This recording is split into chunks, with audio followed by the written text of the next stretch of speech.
Please welcome Jacob Appelbaum, independent journalist, for his talk To Protect and Infect, Part 2.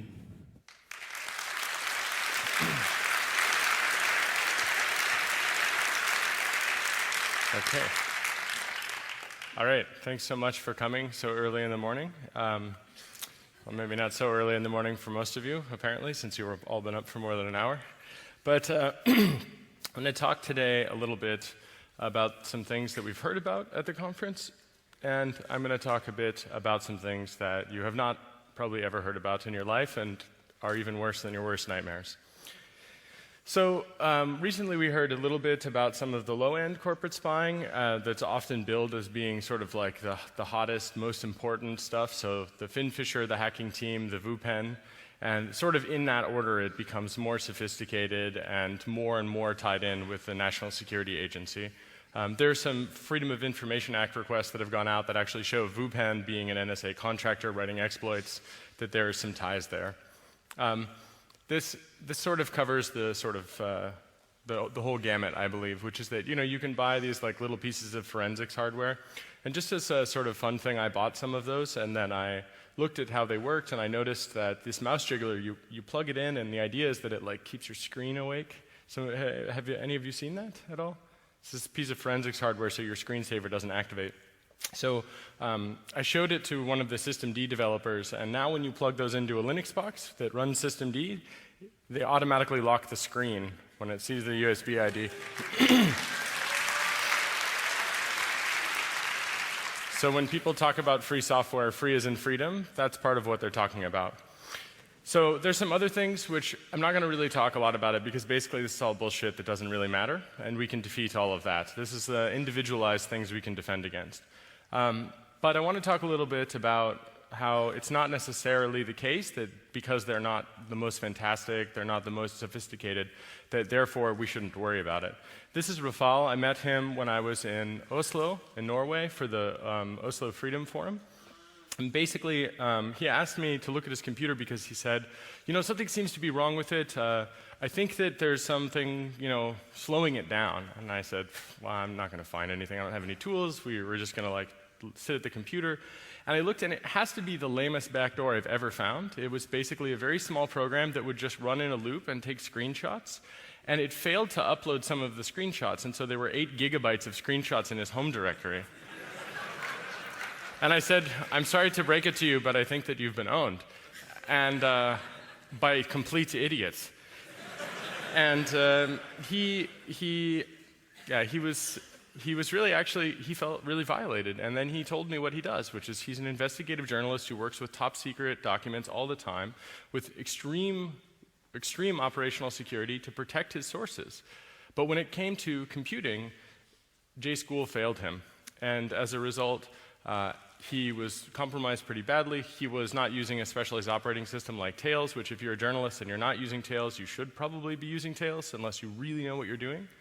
Apple did a pretty good job at revoking this application. And it was, in theory, it stopped. There are lots of samples from the same group. And this group that did this is tied to a whole bunch of other attacks across the world, actually, which is why it's connected up there with Operation Hangover. The scary thing, though, is that this summer, after we'd met, he was actually arrested relating to some of these things. And now, as I understand it, he's out, but when you mess with a military dictatorship, it messes with you back. So even though that's one of the lamest backdoors, his life is under threat. So just simple things can cause serious harm to regular people that are working for some kind of truth-telling. And that, to me, is really a big part of my motivation for coming here to talk about what I'm going to talk about next, which is that for every person that we learn about, like Rafal, I think there are lots of people we will never learn about. And to me, that's very scary. And I think we need to bring some transparency, and that's what we're going to talk about now. And I really want to emphasize this point. Even though they're not technically impressive, they are actually still harmful. And that is really a key point to drive home. I mean, some of the backdoors that I've seen are really not sophisticated. They're not really that interesting. And in some cases, they're common off-the-shelf purchases between businesses. So it's like business-to-business exploitation software development. I feel like that's really kind of sad, and I also think we can change this. We can turn this around by exposing it. So, what's it all about, though? Fundamentally, it's about control, baby. And that is what we're going to get into. It's not just about control of machines. What happened with Rafal is about control of people. And fundamentally, when we talk about things like internet freedom, and we talk about tactical surveillance and strategic surveillance, we're talking about control of people through the machinery that they use. And this is a really, I think, a really kind of, I'm trying to make you laugh a little bit because what I'm going to show you today is wrist-slitting depressing. So, part 2, or act 2 of part 2. Basically, the NSA, they want to be able to spy on you, and if they have 10 different options for spying on you that you know about, they have 13 ways of doing it, and they do all 13. So that's a pretty scary thing, and basically their goal is to have total surveillance of everything that they are interested in. So there really is no boundary to what they want to do. There is only sometimes a boundary of what they are funded to be able to do, and the amount of things they're able to do at scale. They seem to just do those things without thinking too much about it, and there are specific tactical things where they have to target a group or an individual, and those things seem limited either by budget or simply by their time. And as we have released today on Der Spiegel's website, which it should be live, I just checked, it should be live for everyone here, we actually show a whole bunch of details about their budgets as well as the individuals involved with the NSA and the Tailored Access Operations Group in terms of numbers. So it should give you a rough idea showing that there was a small period of time in which the internet was really free and we did not have people from the US military that were watching over it and exploiting everyone on it.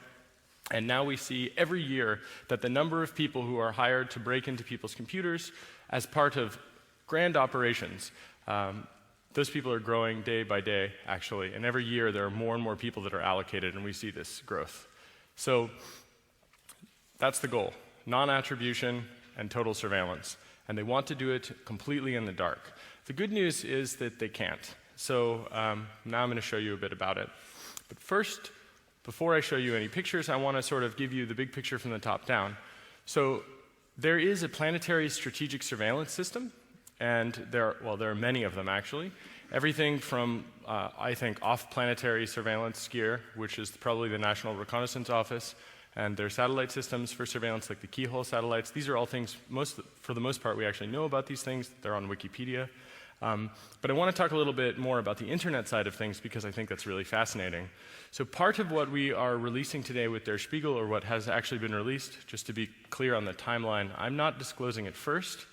I'm working as an independent journalist, summarizing the work that we have already released onto the internet as part of a publication house that went through a very large editorial process in which we redacted all the names of agents and information about those names, including their phone numbers and email addresses.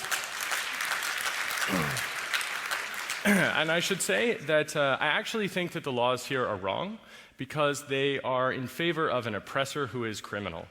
So when we redact the names of people who are engaged in criminal activity, including drone murder, we are actually not doing the right thing, but I believe that we should comply with the law in order to continue to publish, and I think that's very important.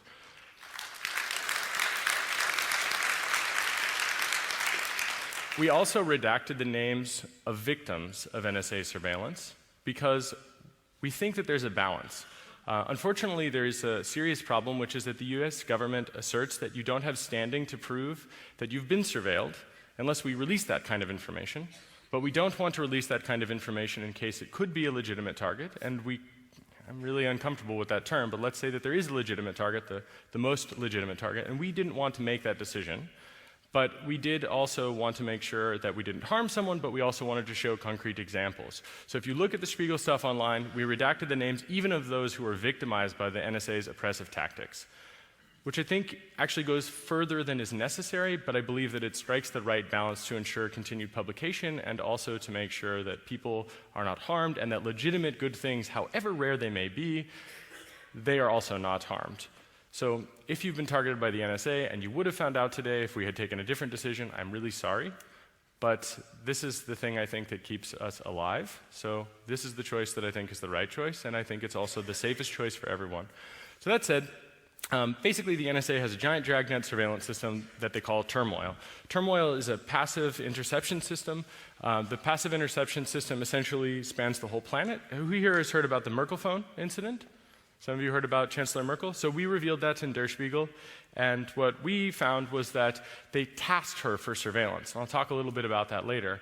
But basically the way that this works is that they have this huge passive set of sensors, and any data that flows past it, they actually look at it. So there was a time in the past where surveillance meant looking at anything at all. And now the NSA tries to basically twist the words of every person who speaks whatever language they're speaking in. And they try to say that it's only surveillance if, after they collect it and record it to a database and analyze it with machines, only if, I think, an NSA agent basically looks at it personally and then clicks, I have looked at this, do they call it surveillance. Fundamentally, I really object to that, because if I ran a Turmoil collection system, that is passive signals intelligence systems collecting data from the whole planet, everywhere they possibly can, I would go to prison for the rest of my life. That's the balance, right? Jefferson talks about this. He says, you know, that which the government is allowed to do, but you are not, this is a tyranny. There are some exceptions to that, but the CFAA in the United States, the Computer Fraud and Abuse Act, you know, it's so draconian for regular people, and the NSA gets to do something like intercepting 7 billion people all day long with no problems, and the rest of us are not even allowed to experiment for improving the security of our own lives without being put in prison or under threat of serious indictment. And that, I think, is a really important point. So the Turmoil system is a surveillance system, and it is a dragnet surveillance system that is a general warrant dragnet surveillance if there ever was one. And now we shot the British over this when we started our revolution. We called them general writs of assistance. These were generalized warrants which we considered to be a tyranny. And Turmoil is the digital version of a general writ of assistance system. And the general writ of assistance itself is not clear if it even exists, because it's not clear to me that a judge would understand anything that I just said.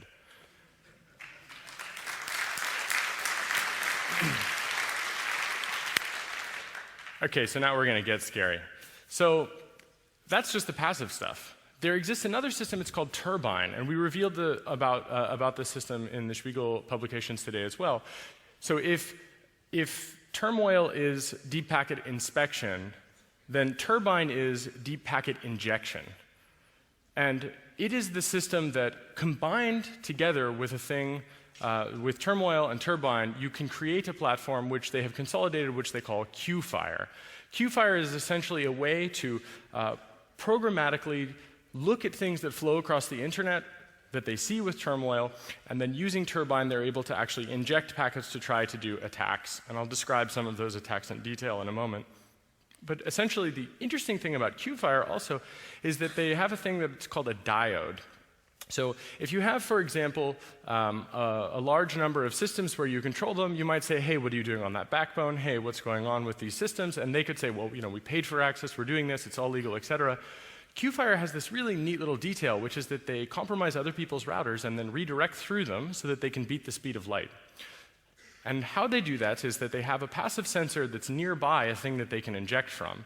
And when they see that that thing sees a selector that is interesting to them or is doing a thing that they would like to tamper with in some way, then they take a packet, they encapsulate the packet, they send it to the diode, which might be your home router potentially, and then that home router decapsulates that packet and sends it out. And because that is very close to you, and let's say you're visiting Yahoo, then the Yahoo packet will not beat you. That is, or they will not beat the NSA or GCHQ. So it's a race condition. And so they basically are able to control this whole system and then localize attacks in that process. So that's pretty scary stuff, actually. And while it is a digital thing, I think it's important to understand that this is what Jefferson talked about when he talked about tyranny. This is turnkey tyranny, and it's not that it's coming, it's actually here. It's just merely a question about whether or not they'll use it in a way that we think is a good way or not a good way. And one of the scariest parts about this is that for this system, or these sets of systems to exist, we have been kept vulnerable. So it is the case that if the Chinese, if the Russians, if people here wish to build this system, there's nothing that stops them.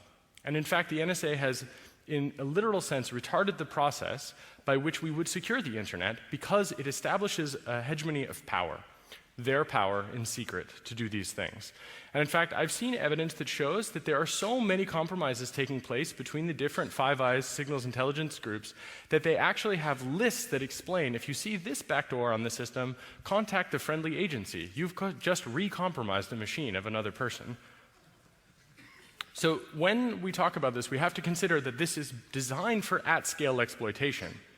And as far as I can tell, it's being used for at-scale exploitation, which is not really, in my mind, a targeted, particularized type of thing, but rather it's fishing operations, it's fishing expeditions, it's more like fishing crusades, if you will.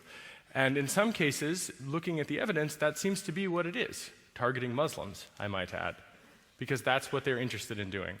So that said, that's the internet, and we get all the way down to the bottom, and we get to the close access operations and off-net. Off-net and close access operations are pretty scary things, but basically this is what we would call a black bag job. That's where these guys, they break into your house, they put something in your computer, and they take other things out of your computer. Here's an example, first top secret document of the talk so far. This is a close access operations box. It is basically car metasploit for the NSA. Which is an interesting thing, but basically they say the attack is undetectable, and it's sadly a laptop running free software. It is injecting packets, and they say that they can do this from as far away as 8 miles to inject packets. So presumably using this, they're able to exploit a kernel vulnerability of some kind, parsing the wireless frames. And yeah, I've heard that they actually put this hardware from sources inside of the NSA and inside of other intelligence agencies, that they actually put this type of hardware on drones so that they fly them over areas that they're interested in, and they do mass exploitation of people. Now, we don't have a document that substantiates that part, but we do have this document that actually claims that they've done it from up to 8 miles away. So that's a really interesting thing, because it tells us that they understand that common wireless cards, probably running Microsoft Windows, which is an American company, that they know about vulnerabilities and they keep them a secret to use them. This is part of a constant theme of sabotaging and undermining American companies and American ingenuity.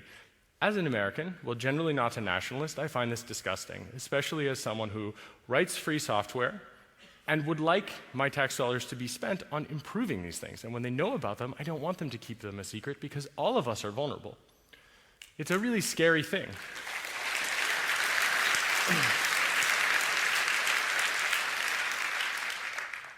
And it just so happens that at my house, myself and many of my friends, when we use wireless devices, Andy knows what I'm talking about, a few other people here, all the time we have errors in certain machines which are set up at the house, in some cases as a honeypot, thanks guys, where kernel panic after kernel panic, exactly in the receive handler of the Linux kernel where you would expect this specific type of thing to take place.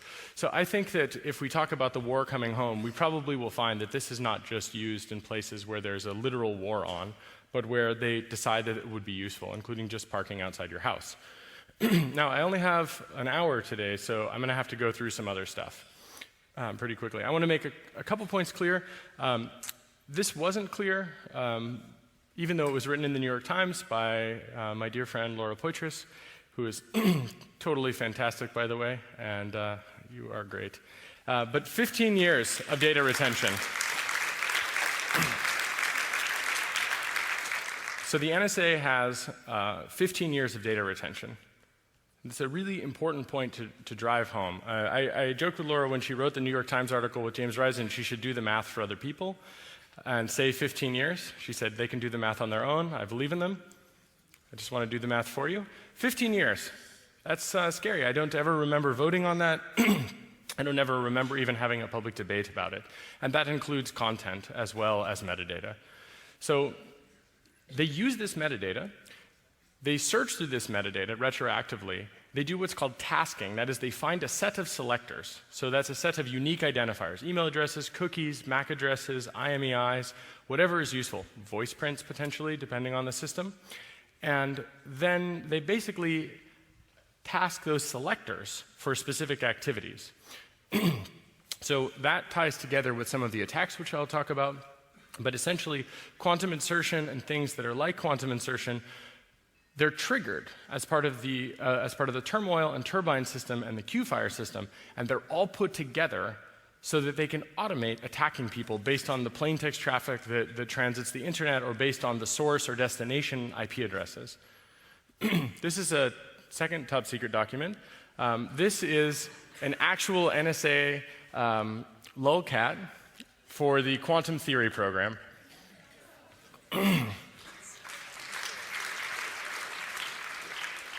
You'll notice it's a black cat hiding. Okay, so there are a few people in the audience that are still not terrified enough, and there are a few people that, as part of their process for coping with this horrible world that we have found ourselves in, they will say the following: there's no way they'll ever find me, I'm not interesting. So I just want to dispel that notion and show you a little bit about how they do that. So we mentioned turmoil, which is the dragnet surveillance, and turbine, which is deep packet injection, and Q-fire, where we tie it all together. And this is an example of something which I think actually demonstrates a crime, but I'm not sure. I'm not a lawyer. I'm definitely not your lawyer. I'm certainly not the NSA's lawyer. But this is the Marina system. This is merely one of many systems where they actually have full content as well as metadata taken together. They do contact chaining, where they find out you guys are all in the same room as me, which reminds me, let's see, I got this phone. Okay, that's good. Let's turn that on. So now, you're welcome. You have no idea. But I just wanted to make sure that if there was any question about whether or not you were exempt from needing to do something about this, that is dispelled.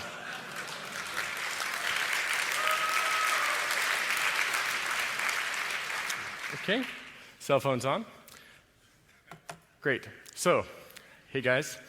So, the Marina system is a contact chaining system as well as a system that has data.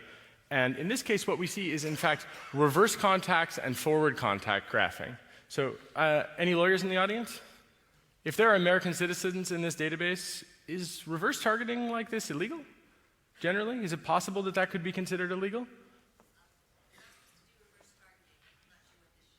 Yeah, so interesting. If it's called reverse contacts instead of reverse targeting, yeah, exactly. So you'll also notice on the right-hand side, webcam photos. So just in case you're wondering, in this case, this particular target, I suppose that he did not or she did not have a webcam. Good for them. If not, you should follow the EFF's advice and you should put a little sticker over your webcam. But you also note that they tried to find equivalent identifiers. So every time there's a linkable identifier that you have on the internet, they tried to put that and tie it together and contact chain it. And they try to show who you are among all of these different potential identifiers. So if you have 5 email addresses, they would link them together. And then they try to find out who all your friends are. You also note at the bottom here, logins and passwords. So they're also doing dragnet surveillance in which they extract the feature set extraction where they know semantically what a login and a password is in a particular protocol. And in this case, this guy is lucky, I suppose, and they were not able to get passwords or webcam. But you'll note that they were able to get his contacts, and they were able to see, in fact, 29, give or take, received messages as well, of which there are these things. Now, in this case, we've redacted the email and instant messenger information, but this is an example of how you can't hide from these things, and thinking that they won't find you is a fallacy. So this is basically the difference between taking one wire and clipping onto it in a particularized suspicious way, where they're really interested. They have a particularized suspicion. They think that someone is a criminal. They think someone has taken some serious steps that are illegal. And instead what they do is they put all of us under surveillance, record all of this data that they possibly can, and then they go looking through it. Now, in the case of Chancellor Merkel, when we revealed NSRL 2002-388, what we showed was that they were spying on Merkel, and by their own admission, 3 hops away, that's everyone in the German parliament and everyone here. So that's pretty serious stuff. It also happens that if you should be visiting certain websites, especially if you're a Muslim, it is the case that you can be attacked automatically by this system. Right? So that would mean that they would automatically start to break into systems. That's what they would call untasked targeting. Interesting idea that they call that targeted surveillance. To me, that doesn't really sound too much like targeted surveillance unless what you mean by carpet bombing, it just doesn't strike me right. It's not my real definition of targeted. It's not well defined. It's not that a judge has said, yes, this person is clearly someone we should target. Quite the opposite. This is something where some guy who has a system has decided to deploy it, and they do it however they like, whenever they would like. And while there are some restrictions, it's clear that the details about these programs do not trickle up. And even if they do not trickle up in a useful way. So this is important because members of the US Congress, they have no clue about these things. Literally, in the case of the technology. Ask a congressman about TCP/IP. Forget it. You can't even get a meeting with them. I've tried. Doesn't matter. Even if you know the secret interpretation of Section 215 of the Patriot Act and you go to Washington, D.C. and you meet with their aides, they still won't talk to you about it.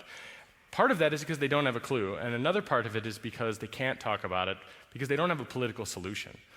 Absent a political solution, it's very difficult to get someone to admit that there is a problem. Well, there's a problem. So we're going to create a political problem and also talk about some of the solutions. The cypherpunks generally have come up with some of the solutions when we talk about encrypting the entire internet.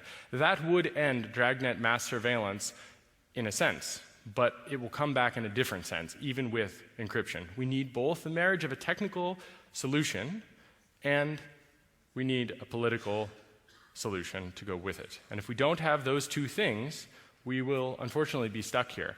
But at the moment, the NSA basically, I feel, has more power than anyone in the entire world, any one agency or any one person. So Emperor Alexander, the head of the NSA, really has a lot of power. If they want to, right now, they'll know that the IMEI of this phone is interesting, it's very warm, which is another funny thing, and they would be able to break into this phone almost certainly and then turn on the microphone, and all without a court. So that to me is really scary. And I especially dislike the fact that if you were to be building these types of things, they treat you as an opponent if you wish to be able to fulfill the promises that you make to your customers. And as someone who writes security software, I think that's bullshit. So here's how they do a bit of it. So there are different programs. So Quantum Theory, Quantum Nation, Quantum Bot, Quantum Copper, and Quantum Insert. You've heard of a few of them. I'll just go through them real quick. Quantum Theory essentially has a whole arsenal of zero-day exploits. Then the system deploys what's called a SMOTH, or a seasoned moth. And a seasoned moth is an implant which dies after 30 days. So I think that these guys either took a lot of acid or read a lot of Philip K. Dick. Potentially both. And they thought, Philip K. Dick wasn't dystopian enough. Let's get better at this. And after reading Valis, I guess, they went on. And they also have, as part of Quantum Nation, what's called validator or commandeer. Now, these are first-stage payloads that are done entirely in memory.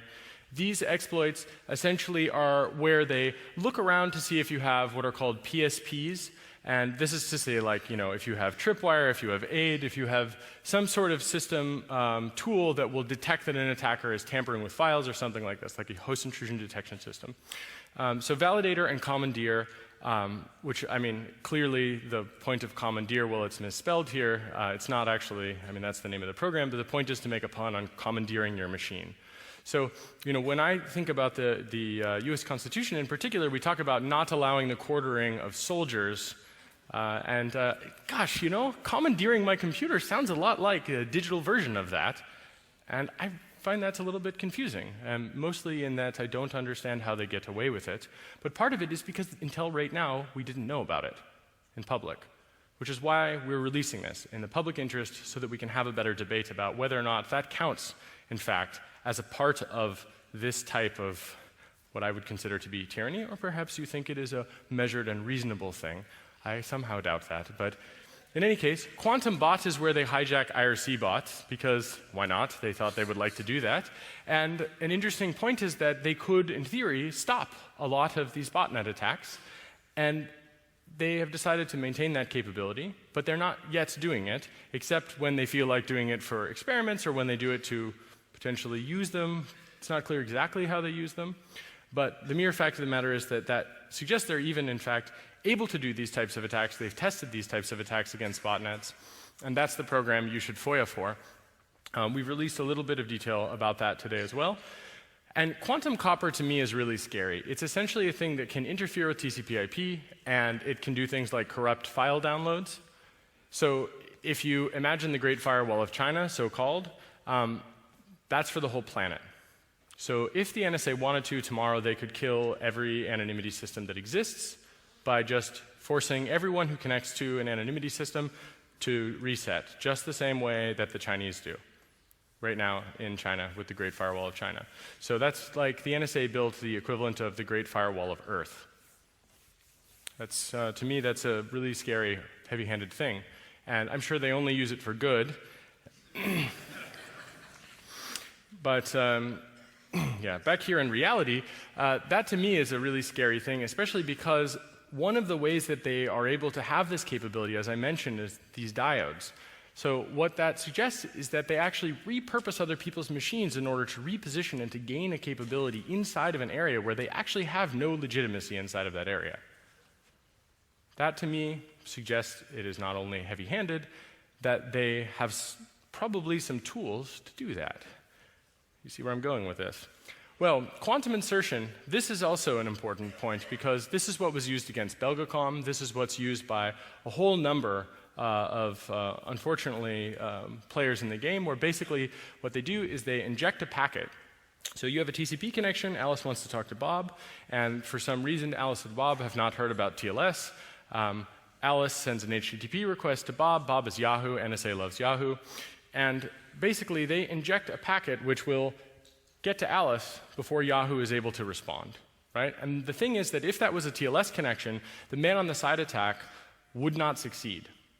That's really key. If they were using TLS, the man-on-the-side attack could at best, as far as we understand it at the moment, they could tear down the TLS session, but they couldn't actually actively inject. So that's a man-on-the-side attack. We can end that attack with TLS. When we deploy TLS everywhere, then we will end that kind of attack. So there was a joke, you know, when you download MP3s, you ride with communism from the 90s. Some of you may remember this. When you bareback with the internet, you ride with the NSA.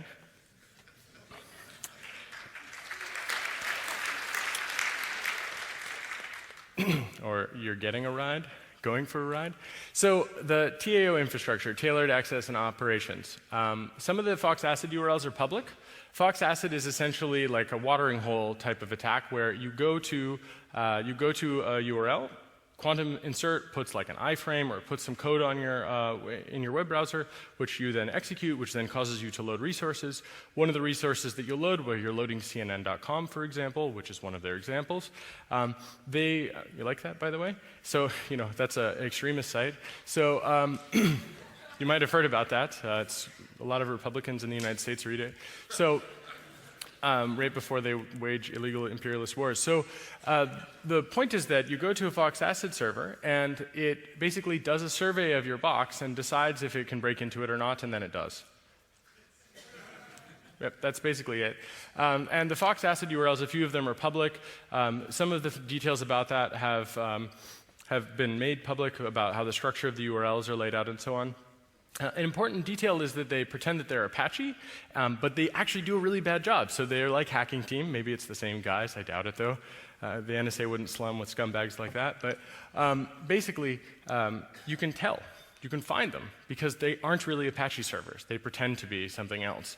The other thing is that none of their infrastructure is in the United States. So a little quick anonymity question.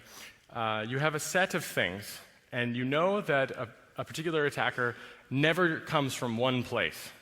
So every country on the planet, potentially, but never one place. The one place where most of the internet is. What does that tell you in terms of anonymity?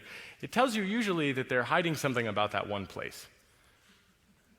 Maybe there's a legal requirement for this. It's not clear to me, but what is totally clear to me is that if you see this type of infrastructure and it is not in the United States, there is a chance, especially today, that it's the NSA's Tailored Access and Operations Division. And here's an important point. When the NSA can't do it, they bring in GCHQ.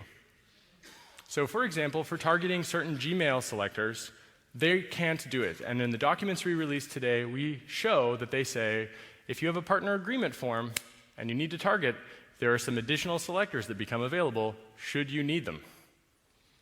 So when we have a limit of an intelligence agency in the United States or here in Germany or something like this We have to recognize that information is a currency in an unregulated market. And these guys, they trade that information. And one of the ways they trade that is like this. And they love Yahoo. So, little breather. It's always good to make fun of the GCHQ with Austin Powers. Okay, another classified document here. That's actual NSA open office or PowerPoint clip art of their horrible headquarters that you see in every news story. I can't wait to see a different photo of the NSA someday. But you'll notice right here they explain how quantum works. Now, SSO is a special source operations site. So you've seen US embassies. Usually the US embassy has dielectric panels on the roof. That's what we showed in Berlin. That was called Das Nest on the cover of Der Spiegel. That's an SSO site. So they see that this type of stuff is taking place, they do an injection, and they try to beat the Yahoo packet back. Now, another interesting point is that for the Yahoo packet to be beaten, the NSA must impersonate Yahoo.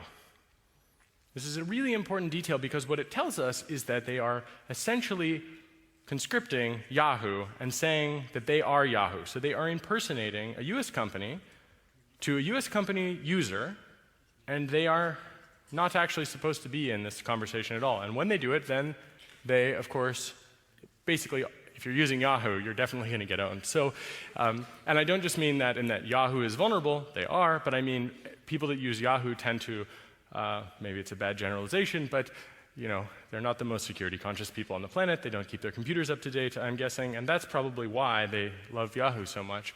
They also love CNN.com, which is some other, I don't know what that says. It's like a sociological study of compromise. But that's an important detail. So the SSO site sniffs, and then they do some injection. They redirect you to Fox Asset. That's for web browser exploitation. They obviously have other exploitation techniques. Okay, so now, we all know that cell phones are vulnerable. Here's an example. This is a base station that the NSA has that I think it's the first time ever anyone's ever revealed an NSA IMSI catcher. So here it is. Well, actually, second time because Der Spiegel did it this morning, but you know what I mean.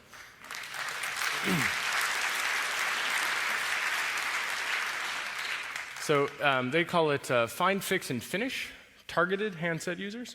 Now, it's really important to understand, when they say targeting, you would think massive collection, right? Because what are they doing? They're pretending to be a base station. They want to overpower. They want to basically be the phone that you connect to, or the phone system that you connect to. And that means lots of people are going to connect potentially. So it's not just one targeted user. So hopefully they have it set up so that if you need to dial 911, or here in Europe, 112, you know, by the way, if you ever want to find one of these things, try to call different emergency numbers, note which ones are out where, just as a little detail. Also note that sometimes if you go to the Ecuadorian embassy, you will receive a welcome message from Uganda Telecom, because the British, when they deployed the IMSI catcher against Julian Assange at the Ecuadorian embassy, made the mistake of not reconfiguring the spy gear they deployed in Uganda when they deployed it in London.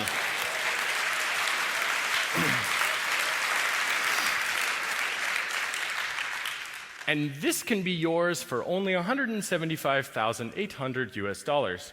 And this covers GSM and PCS and DCS and a bunch of other stuff. So basically, if you use a cell phone, forget it.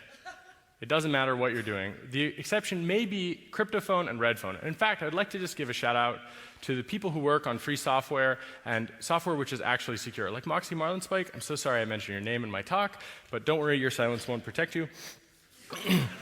I think it's really important to know Moxie is one of the very few people in the world who builds technologies that is both free and open source, and as far as I can tell, he refuses to do anything awful. No backdoors or anything. And from what I can tell, this proves that we need things like that. This is absolutely necessary because they replace the infrastructure we connect to. It's like replacing the road that we would walk on and adding tons of spy gear. And they do that too. We'll get to that. Okay.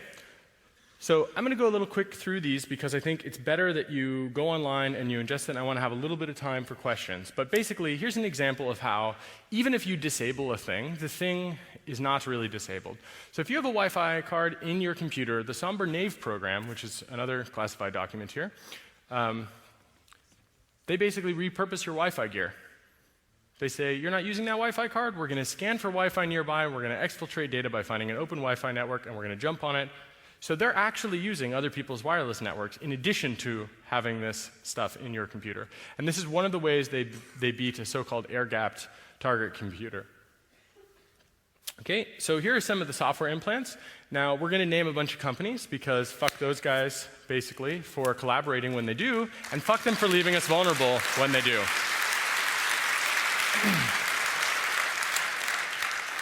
And I mean that in the most loving way, because some of them are victims, actually. It's important to note that we don't yet understand which is which. So it's important to name them so that they have to go on record, and so that they can say where they are, and so that they can give us enough rope to hang themselves. I really want that to happen, because I think it's important to find out who collaborated and who didn't collaborate. In order to have truth and reconciliation, we need to start with a little truth. So Stucco Montana is basically bad BIOS. If you guys have heard about that, I feel very bad for Dragos. He doesn't really talk to me right now. I think he might be kind of mad. But after I was detained by the US Army on US soil, I might add, they took a phone from me. Now, it shouldn't matter, but they did. They also, I think, went after all my phone records, so they didn't need to take the phone. But for good measure, they just wanted to try to intimidate me, which was exactly the wrong thing to do to me. But as he told the story, after that happened, all of his computers, including his Xbox, were compromised. And he says, even to this day, that some of those things persist. And he talks about the BIOS. Here's a document that shows clearly that they actually reflash the BIOS, and they also have other techniques, including system management mode, related rootkits, and that they have persistence inside of the BIOS. So it's an incredibly important point. This is evidence that the thing that Dragos talks about, maybe he doesn't have it, but it really does exist. Now the question is, how would he find it? We don't have the forensics tools yet. We don't really have the capabilities widely deployed in the community to be able to know that and to be able to find it. Here's another one. This one's called swap. In this case, it replaces the host-protected area of the hard drive, and you can see a little graph where there's target systems, you see the internet, interactive ops, so they've got like a guy who's hacking you in real time, the People's Liberation Army, NSA, and you can see all of these different things about it. Each one of these things, including SneakerNet, these are different programs, most of which we revealed today in Der Spiegel. But you'll notice that it's Windows, Linux, FreeBSD, and Solaris. How many Al-Qaeda people use Solaris, do you suppose? This tells you a really important point. They are interested in compromising the infrastructure of systems, not just individual people. They want to take control and literally colonize those systems with these implants. And that's not part of the discussion. People are not talking about that because they don't know about that yet, but they should. Because, in addition to the fact that Sun is a US company, which they are building capabilities against, that to me really bothers me. I can't tell you how much that bothers me. We also see that they're attacking Microsoft, another US company, and Linux and FreeBSD, where there are a lot of people that are building it from all around the world. So they're attacking not only collective efforts and corporate efforts, but basically every option you possibly can, from end users down to telecom core things. Here's another one, Deity Bounce. This is for Dell.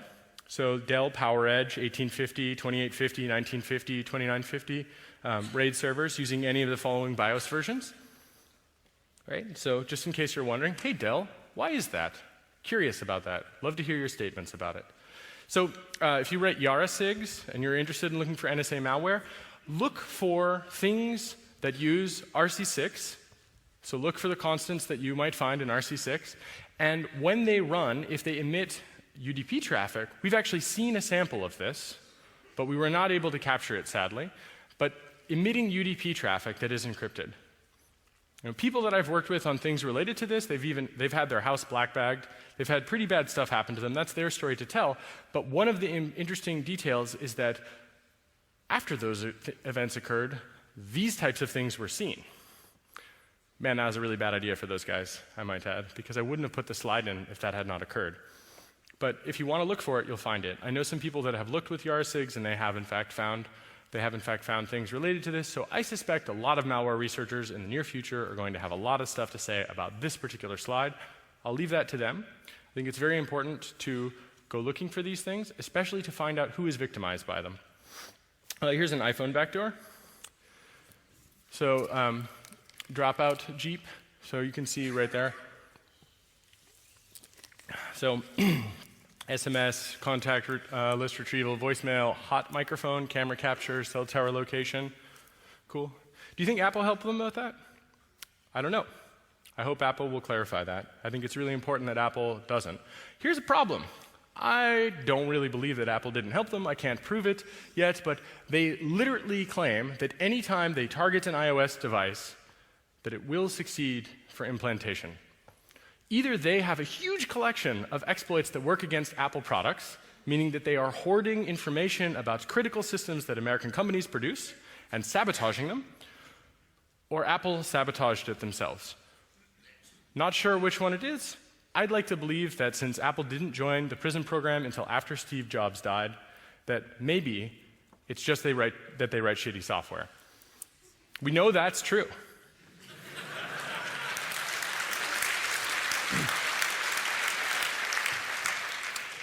Here's a HVT, high-value target. This is a high-value target being targeted with a backdoor for Windows CE Thuraya phones.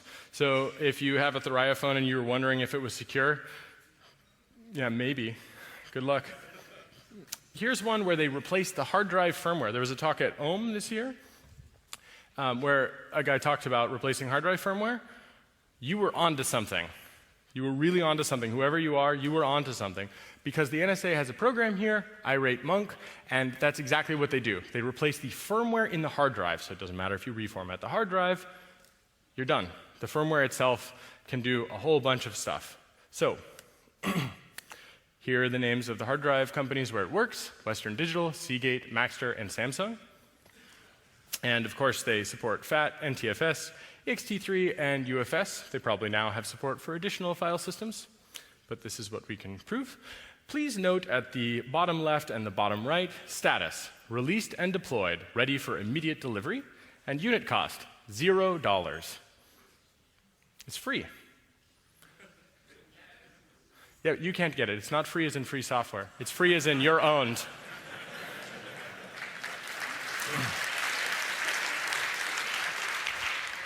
I want to give a shout out to Karsten, Noel, and Luca for their incredible talk where they showed this exact attack without knowing that they had found it. Right? They say, yeah, absolutely. Important point. The NSA says that when they know about these things, that nobody will come to harm, no one will be able to find them, they'll never be able to be exploited by another third party. Karsten found this exact vulnerability. They were able to install a Java applet on the SIM card without user interaction, and it was based on a service provider security configuration, which is exactly what the NSA says here, and they talk about attacking the SIM toolkit inside of the phone, and Karsten found the same vulnerability and attacked it in the wild. This is perfect evidence not only of how badass Karsten and Luca are, they are, no question, but also about how wrong the NSA is with this balance. Because for every Karsten and Luca, there are hundreds of people who are paid to do this full time and never tell us about it.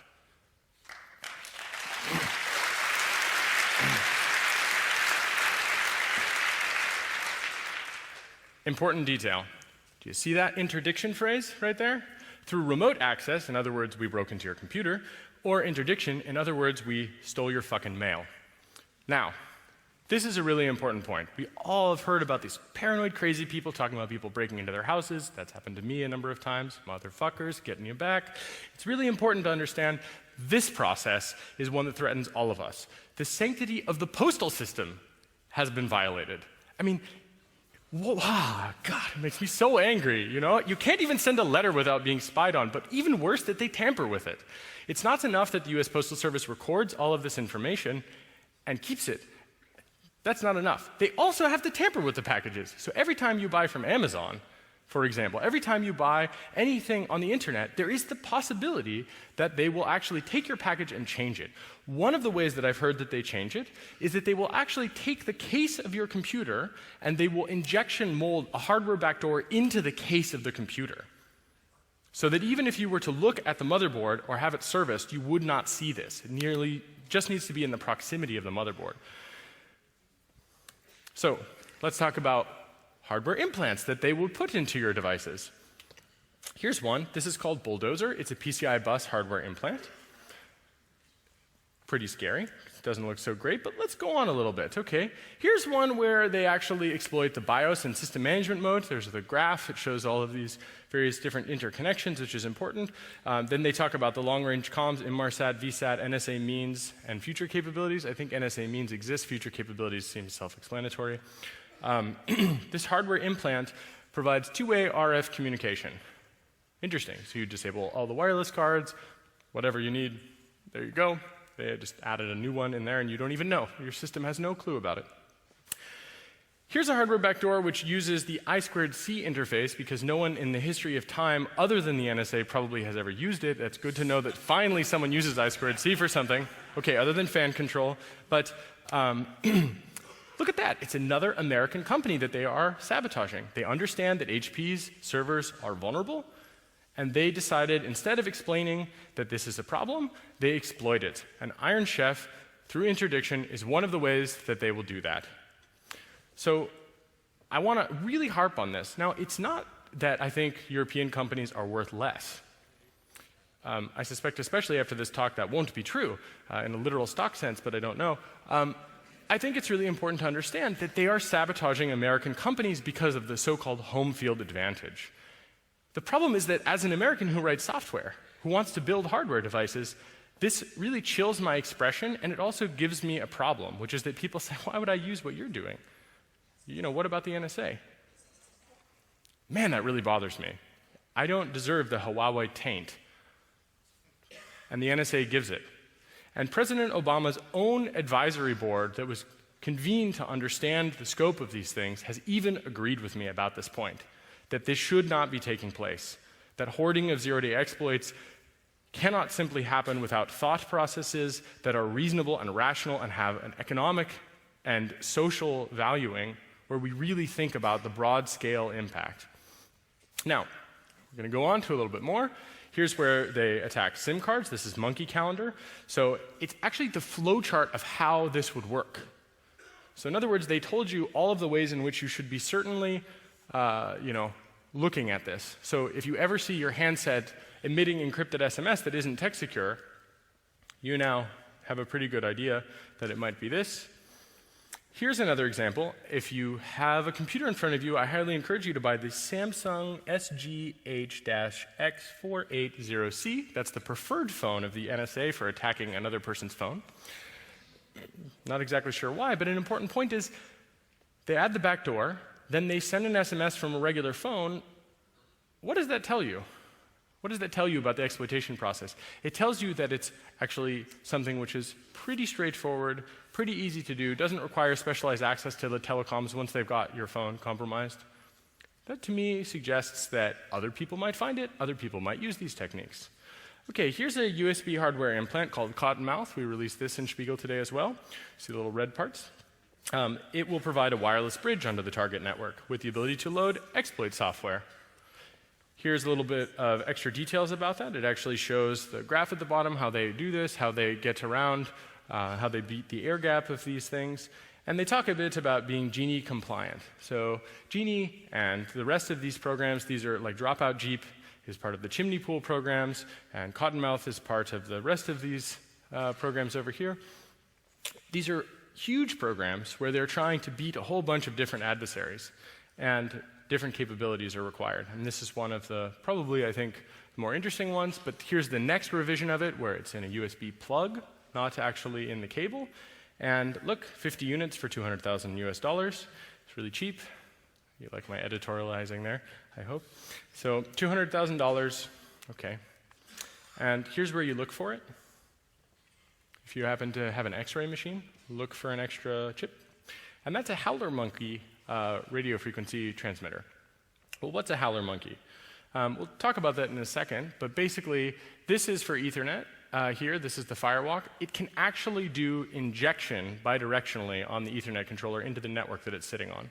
So it doesn't even have to do things directly to the computer. It can actually inject packets directly into the network according to the specification sheet, which we released today on Der Spiegel's website. As it says, active injection of Ethernet packets onto the target network. Here's another one from Dell with an actual Flux Babbitt hardware implant for the PowerEdge 2950. This uses the JTAG debugging interface of the server. Why did Dell leave a JTAG debugging interface on these servers? Interesting, right? Because it's like leaving a vulnerability in. Is that a bug door or a backdoor? Or just a mistake? Well, hopefully they will change these things, or at least make it so that if you were to see this, you would know that you had some problems. Hopefully Dell will release some information about how to mitigate this advanced persistent threat. Right? Everything that the US government accused the Chinese of doing, which they are also doing, I believe, we are learning that the US government has been doing to American companies. That to me is really concerning, and we've had no public debate about these issues, and in many cases all the technical details are obfuscated away, and they're just completely outside of the purview of discussions. In this case, we learn more about Dell and which models. And here's the howler monkey. These are actually photographs of the NSA implanted chips that they have when they steal your mail.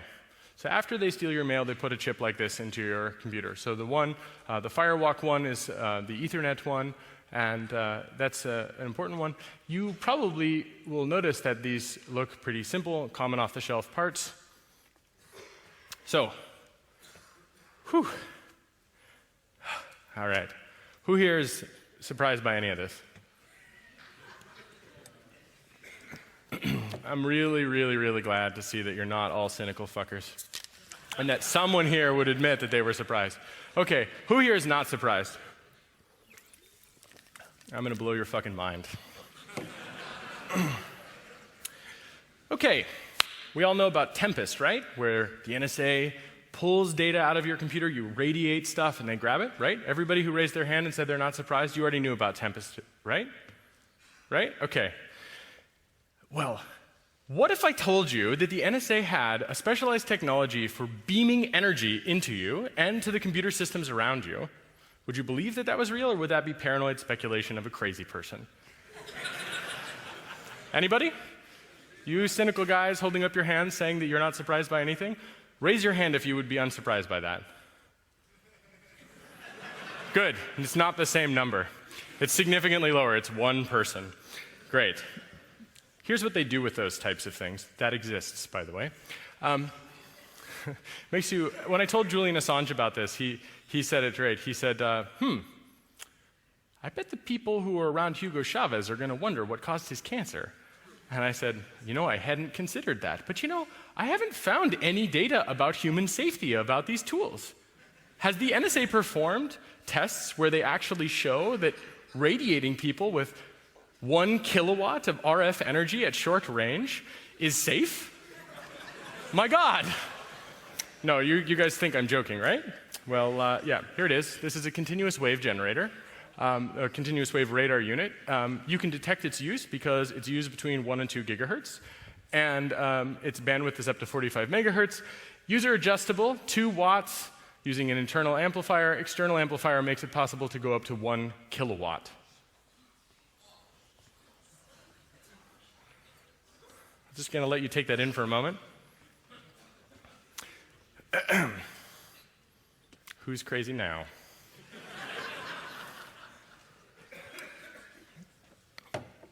Now, I'm being told I only have 1 minute, so I'm going to have to go a little bit quicker. I'm sorry. Here's why they do it. This is an implant called RageMaster. It's part of the Angry Neighbor family of tools, where they have a small device that they put in line with a cable in your monitor, and then they use this radar system to bounce a signal. This is not unlike the Great Seal Bug that Louis Theremin designed for the KGB. So it's good to know we finally caught up with the KGB. But now with computers. They send the microwave transmission, the continuous wave, it reflects off of this chip, and then they use this device to see your monitor. Yep, so there's the full life cycle. First they radiate you, then you die from cancer, then you win. Okay, so here's the same thing, but this time for keyboards, USB and PS2 keyboards. So the idea is that it's a data retroreflector. Here's another thing, but this one, the Tawdry Yard program, is a little bit different. It's a beacon. So this is where probably then they kill you with a drone. That's pretty scary stuff. They also have this for microphones to gather room bugs. for room audio. Notice the bottom, it says, all components are common off the shelf and are so non-attributable to the NSA. Unless you have this photograph and the product sheet. Happy hunting.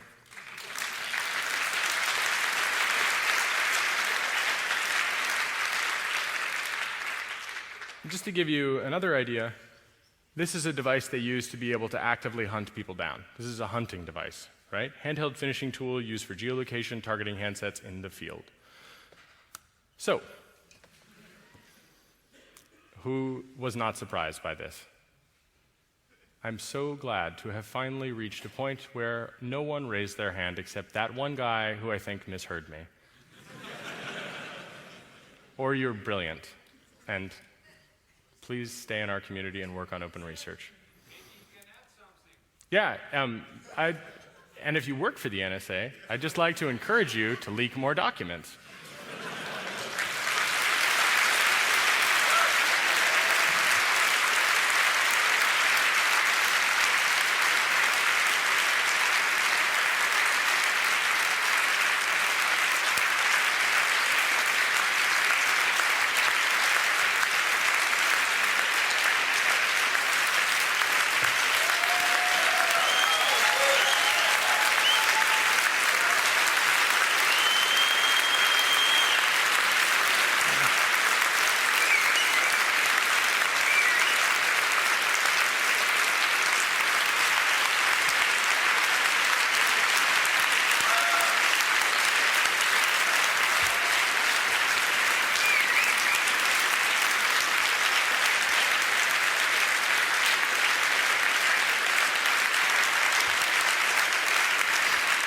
Thank you very much, Jake.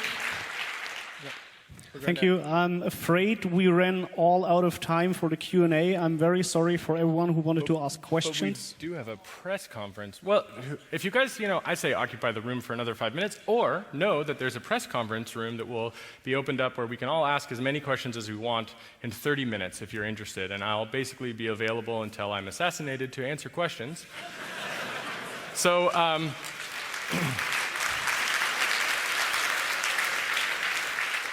in the immortal words of Julian Assange, remember, no matter what happens, even if there's a videotape of it, it was murder.